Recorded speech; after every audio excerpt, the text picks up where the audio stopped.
Yun, maglalagay ako ng pantanggal umay sa mga naglalaro sa computer shop. Ito yun, ang maliit na bilyaran. Ayusin ko lang ito ng konti, re-retouch ko, papalitan ko siya ng rubber packet, tawag dito, basta rubber siya, pang bulsa ng yung mga net niya, butas-butas kasi yan. So naghihimulmul na yung tapete niya. Konting linis-linis pa, ayan.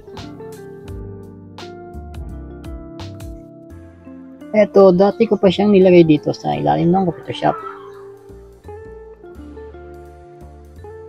Matagal ko na itong nabili. Kumbaga, pang 3 tago ko na to. Tapos, ngayon, panibagong labas na naman, bali pang 4 na labas na to. Ang una, ang lakas niyang kumita. Umaabot ng 300 to 400 isang araw.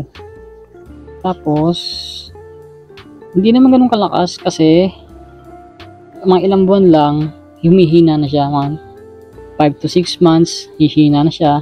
So, ang ginagawa ko, tinatago ko lang siya ulit. Tapos, mga after 2 months, pahinga at ilalabas ko na naman siya. Ganun may mga bata ngayon eh. Parang tayo dati. Kung ano uso, babalik yun. Parang Jolene, tapos next month, text naman, ganun. Kaya, hindi ko siya naisipang ibenta nung humina.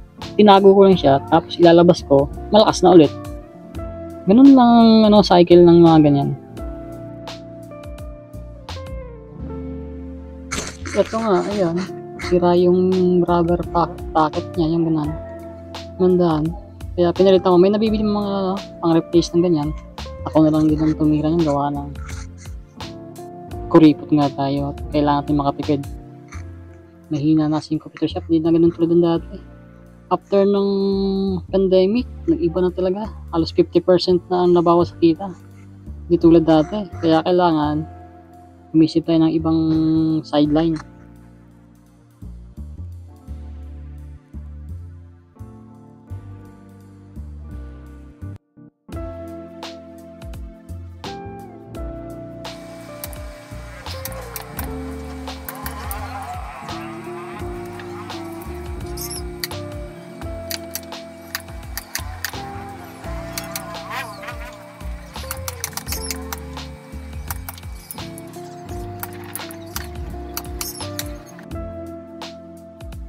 Dito naman, Sonrox lang pinalinis ko dyan. Sonrox na pang decolor. Panlilinis ko sa tapete, sobrang dumi na kasi. Alikabok, tsaka ang daming puti-puti. Madali naman linisin yan.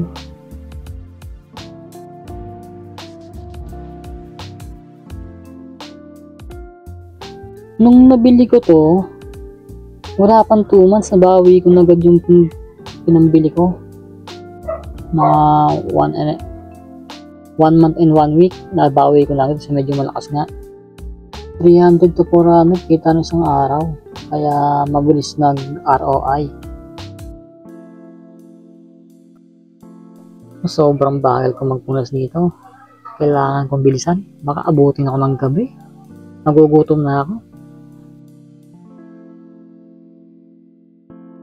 Kanina pa may mga nangungulit sa akin, bilisan ko daw, ng oras daw akong bubukas. Ang daming nakabang, akala mo naman bago. Bagong linis, bagong ayos.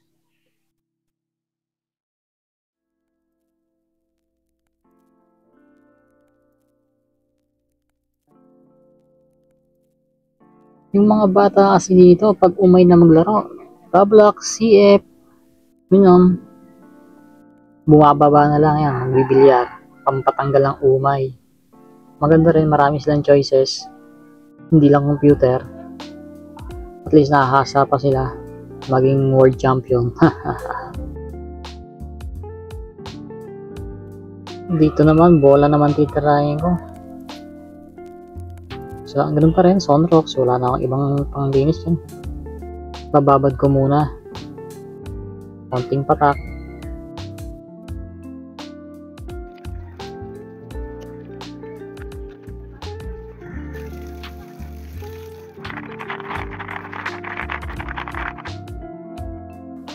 Ito, tingnan nyo yung tako. Pudpud na yung tip. Yan, tsaka yung pinaka-base niya yan.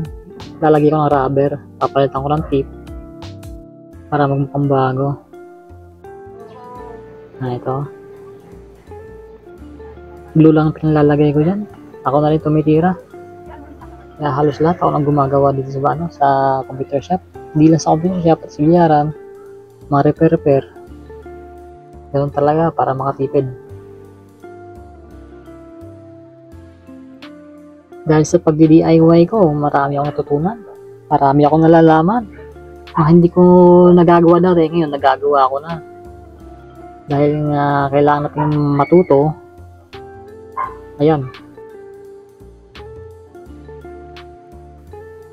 Hindi kasi sa lahat ng oras may mahahanap kang manggagawa o gagawa ng mga sira. Kailangan mo rin kasi matuto. Pag alam mo na, nakatipid ka pa, natuto ka pa, marami ka pang nalaman.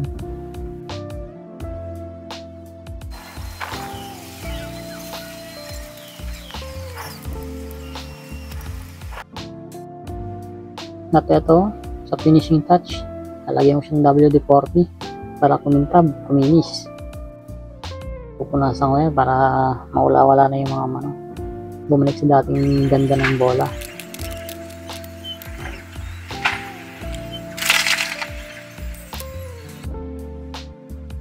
At ito na nga, unang sargo.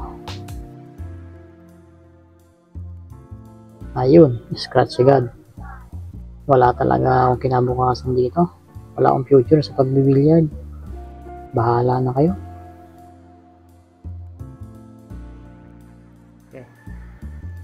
At eto nga, kanina pa sila nag-aabang. Larong-laro na.